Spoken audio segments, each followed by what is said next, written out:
رب اشرح لي صدري ويسر لي امری واحلل عقدۃ من لسانی یفقہوا قولی۔ آج اللہ کے فضل و کرم سے 21 رمضان مبارک ہے، اور یہ دن مولا کائنات مولا علی شیر خدا کرم اللہ تعالی وجہہ کریم سے نسبت رکھتا ہے۔ نبی رحمت صلی اللہ علیہ وسلم کا فرمان علی شان ہے، من احب علی فقد احبنی، جس نے علی سے محبت کی اس نے مجھ سے محبت کی۔ ومن احبنی فقد احب اللہ، اور جس نے مجھ سے محبت کی اس نے در حقیقت اللہ سے محبت کی۔ یعنی یہ ایسی عظیم ہستی ہے کہ ان کی محبت واسطہ در واسطہ رب کی محبت ہے۔ اور فرمایا ومن ابغض علی فقد ابغضنی، جس نے علی سے بغض رکھا اس نے در حقیقت مجھ سے بغض رکھا۔ ومن ابغضنی فقد ابغض اللہ، اور جس نے مجھ سے بغض رکھا اس نے حقیقت میں رب سے بغض رکھا۔ اہل سنت والجماعت کا عقیدہ اور نظریہ مولا کائنات علی المرتضی شیر خدا کرم اللہ تعالی وجہہ کریم کے حوالے سے بالکل واضح ہے اور مدلل ہے کہ صحابہ کرام علیہم رضوان میں مولا کائنات کا چوتھا نمبر تھا، اور سب سے افضل صدیق اکبر، ان کے بعد فاروق اعظم، ان کے بعد عثمان غنی، اور ان کے بعد مولا علی مشکل کشا کرم اللہ تعالی وجہہ الکریم کی ذات مبارک ہے۔ یہ عقیدہ رکھنا بہت ضروری ہے۔ اس عقیدے سے اگر کوئی ہٹ گیا تو وہ سنی نہیں ہو سکتا۔ کچھ بھی ہو سکتا ہے لیکن وہ سنی نہیں ہو سکتا۔ تو سب سے پہلی بات تو یہ مسلم ہے۔ اور مولا علی مشکل کشا رضی اللہ تعالیٰ عنہ کی جزوی فضیلت ہے۔ اگر اس اعتبار سے دیکھا جائے تو اللہ نے آپ کو کئی جزوی فضیلتیں عطا فرمائی ہیں۔ جزوی فضیلت کا مطلب کیا ہوتا ہے؟ جزوی فضیلت کا مطلب یہ ہوتا ہے کہ کسی خاص وصف کے اندر، کسی خاص کوالٹی کے اندر کسی صحابی کا دیگر تمام صحابہ سے افضل ہو جانا، یہاں تک کہ صدیق اکبر سے بھی اس خاص کوالٹی، ایک کوالٹی کے اندر۔ تو یوں مولا کائنات علی المرتضی کو بہت سے فضائل ایسے حاصل ہیں، لیکن من حیث المجموع اگر ساری فضیلتوں کو جمع کیا جائے مولا علی کی، ساری فضیلتوں کو جمع کیا جائے عثمان غنی کی، ساری فضیلتوں اور مرتبوں کو جمع کیا جائے فاروق اعظم کے، اور ساری فضیلتوں اور مرتبوں کو جمع کیا جائے صدیق اکبر کے، تو پھر ترتیب وہی بنے گی جو اہل سنت کی کتب میں صدیوں سینکڑوں کے سینکڑوں سالوں سے لکھا ہوا ہے کہ سب سے افضل صدیق اکبر، پھر فاروق اعظم، پھر عثمان غنی، پھر مولا علی۔ جیسا کہ ایک حدیث میں نبی پاک علیہ السلام نے بتایا کہ میری امت میں سب سے بڑا رحم دل ابو بکر ہے، اور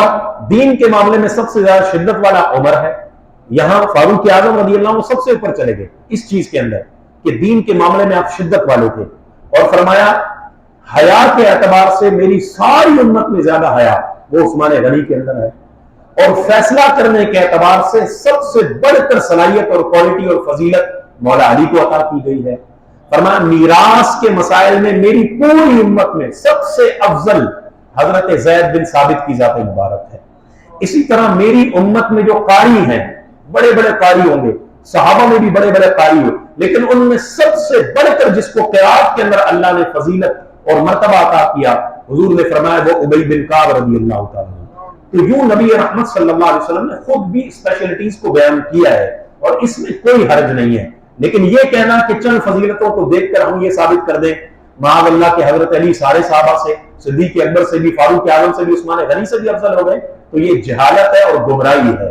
ایسا عقیدہ رکھنا اہل سنت سے انسان کو خارج کر دیتا ہے۔ تو اپنے عقائد کا علم ہونا ہمیں بہت ضروری ہے۔ بعض اوقات ہم کسی ایک مولوی کی بات سن لیتے ہیں تو ٹینشن میں آ جاتے ہیں۔ اس کی وجہ یہ ہوتی ہے کہ ہم نے اپنے عقیدے کو تسلط کے ساتھ سیکھا نہیں ہوتا۔ تو اپنے عقائد کو سیکھنا بہت ضروری ہے۔ اور ایک بات اور بڑی اہم ہے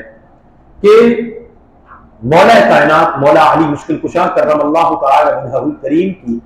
حضرت سیدنا امیر معاویہ رضی اللہ تعالیٰ عنہ سے جو اجتہاد کی بنا پر اختلاف ہوا اور پھر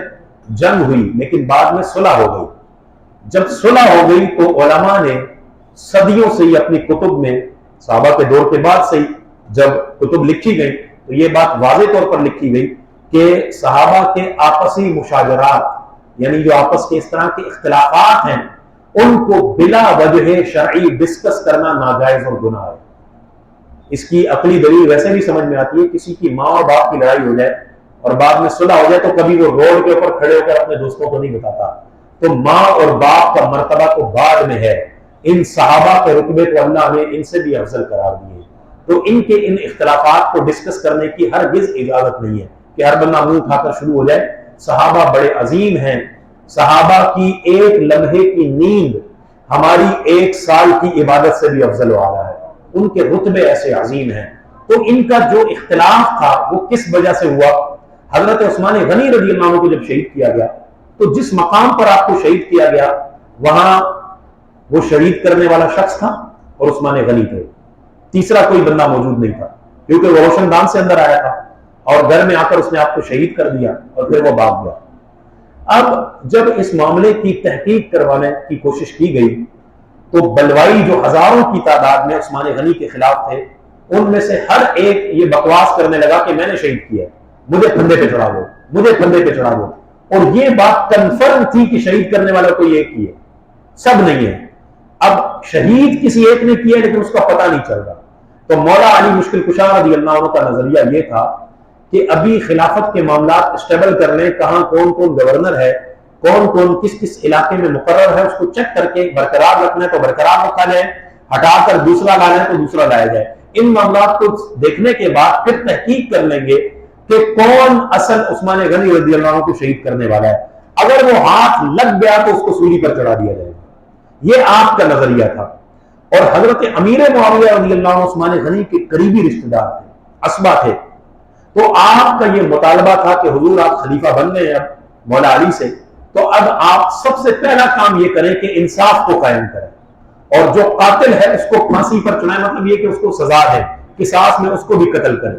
میں قصاص کا مطالبہ کرتا ہوں عثمان غنی کے، تو مولا علی نے فرمایا کہ آپ کا مطالبہ بالکل حق ہے، سچ ہے، میں بھی آپ کے ساتھ ہوں، لیکن کنڈیشن یہ ہے کہ ابھی اصل کس نے شہید کیا پتہ لگانا مشکل ہے، کیونکہ ہر بندہ ہی کہہ رہا ہے کہ میں نے شہید کیا ہے، کیونکہ ابھی معاملہ بڑا گرم ہے، تو تھوڑا سا رک جاتے ہیں، اور یہ معاملات آگے چلنے کے بعد جیسے ہی ہم اپنے معاملات سیٹ کر لیں گے تو تحقیق کروا لیں گے، جیسے ہی وہ بندہ پتہ چل جائے گا ہم اس کو قتل کروا دیں گے، اور قصاص جو حق بنتا ہے وہ ضرور دلوایا جائے گا۔ تو آخری بات یہ ہے کہ امیر معاویہ رضی اللہ عنہ قریبی محبت کی وجہ سے اور قرآن و حدیث کے دلائل جو ان کی نظر میں اس وقت آ رہے تھے، اس کی وجہ سے آپ یہ کہہ رہے تھے کہ حضور باقی معاملات بعد میں ہیں، سب سے پہلے قاتل کو پھندے پر چڑھایا جائے، یعنی اس کو قتل کیا جائے، باقی معاملات کی ثانوی حیثیت ہے۔ اور مولا علی رضی اللہ عنہ فرماتے ہیں کہ چونکہ ابھی پتہ نہیں چل سکتا، میں بھی یہ مانتا ہوں، لیکن ابھی پتہ نہیں چل سکتا کہ کون اصل قاتل ہے، شہید کرنے والا کون ہے، تو ابھی اس کو تھوڑا سا روک لیتے ہیں، باقی معاملات سیٹ کر کے پھر اس کی تفتیش کر کے جیسے ہی وہ ہاتھ لگے گا ہم اس کا بھی معاملہ پورا کر دیں گے۔ اس میں آپ کا دونوں پر علمی اختلاف ہوا، ان کے پاس بھی قرآن و حدیث کے دلائل تھے، مولا علی مشکل کشا کے پاس بھی قرآن و حدیث کے دلائل تھے، لیکن علماء نے باقاعدہ طور پر یہ لکھا کہ صحیح فتویٰ مولا کائنات کا تھا،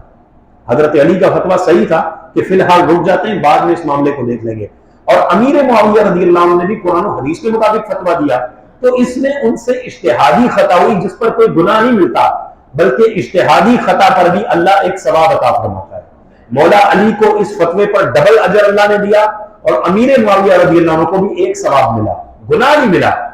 اب کچھ منافق قسم کے لوگ وہاں کی غلط خبریں وہاں دے رہے تھے، جو باتیں کہیں نہیں گئی تھی وہ جا کر مولا علی کو کہہ رہے تھے، اور مولا علی کی طرف سے یہاں آ کر وہ باتیں جو آپ نے کہی نہیں تھی وہ کہہ رہے تھے، تو یوں اختلاف ان لوگوں نے بڑھایا، اور پھر نوبت جنگ تک آئی اور لڑائی ہوئی، لیکن اس کے بعد جب حقیقت حال پتہ چل گئی تو امیر معاویہ رضی اللہ عنہ بہت افسوس کیا کرتے تھے جب آپ نے یہ حدیث سنی کہ سرکار نے فرمایا اے مولا حق کو وہی کر دے جہاں علی ہوا کرتا ہے، جہاں علی ہوتا ہے حق کو وہی کر دے، تو آپ اس کے بعد افسوس کرتے تھے اور فرماتے تھے کہ اگر یہ فرمان رسول میں نے پہلے سنا ہوتا تو میں کبھی بھی حضرت علی کے ساتھ اجتہادی مسئلے کے اوپر جنگ نہ کرتا، اور میں ان کے معاملے پر رجوع کر لیتا اور انہی کی بات کو قبول کرتا، لیکن یہ علمی اختلاف تھا، اس کو ہوا دی گئی، اور کھٹملوں نے حضرت سیدنا امیر معاویہ رضی اللہ عنہ پر اعتراض کیے، جو آپ کو پتہ ہے محرم میں نکلتے ہیں موسمی کھٹمل، انہوں نے امیر معاویہ رضی اللہ عنہ کو برا بلا کہا اور طرح طرح کے اعتراضات کیے، اور بعض سنی کہلانے والے بھی رافضی ٹائپ کے لوگ امیر معاویہ رضی اللہ عنہ پر